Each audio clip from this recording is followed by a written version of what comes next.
Subtracting mixed numbers with unlike denominators. To subtract mixed numbers with unlike denominators, rewrite the fractions as equivalent fractions with a common denominator. Subtract the fractions, then subtract the whole numbers. Make sure your answer is in the simplest form. 2 1/5 minus 1 1/6. So we find the common denominator, which is 30.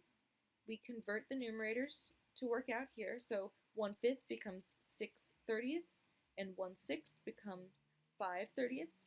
Then we subtract the fractions. We get 1 over 30, and we subtract the whole numbers, and we get 1. In this problem, we have 5 7/9 minus 2 1/3. 9 is a multiple of 3, so we're going to use 9 as our common denominator. This fraction 7/9 remains intact as is. This one 1/3 becomes 3 over 9. Then we subtract the fractions and the whole numbers, and we get 3 4/9. 1 1/3 minus 2/3. Can you solve this problem? How? Do you need more information to solve it? As you can see, 2 is greater than 1. However, this has a whole number and this doesn't. So how are we going to do this? In cases like these, we're going to do some regrouping. So 3 3/5. We're going to take 1 from the whole number and write it as a fraction. So 3 becomes 2 and 5 over 5. 5 over 5, it simplifies to 1. So this is 2 plus 1, which is 3. So you just have to make sure that the fractions have the same denominator.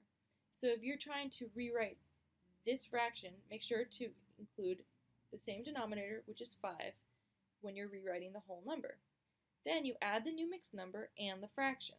So here, instead of 3 3/5, you have 2 5/5 plus 3/5, because 2 5/5, as we did up here, is the same thing as 3.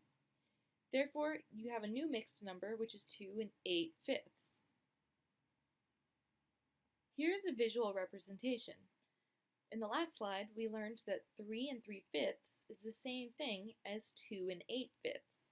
So here we have 3 full circles and 3/5 of a fourth circle.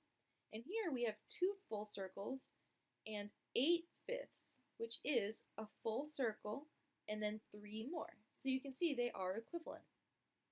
5 1/4 minus 3 7/12. So the first thing to do is to find the common denominator, which is 12, because 12 is a multiple of 4.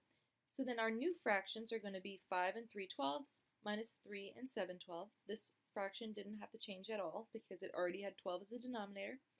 But look at this. We have 3 here and 7 here. So we can't subtract 7 from 3 because 7's bigger. So we're going to have to change this number as so. This 5 can be rewritten as 4 plus 12 over 12. So we have 4 plus 12 over 12 plus 3 over 12 as our number up here. Then we just add those two together, so that becomes 4 15/12. Now we can subtract the lower number. 15 minus 7 gives us 8 over 12. Then we just subtract the whole numbers and we get 1. 8 over 12 can be reduced to 2 over 3, and 1 2/3 is our answer. 9 minus 4 5/8. So we don't even have a fraction portion up here, but we're going to need one. So we have to rewrite this number on top as a mixed number with a fraction that has 8s. So 9 can be rewritten as 8 and 8/8. Remember, 8 over 8 just means 1.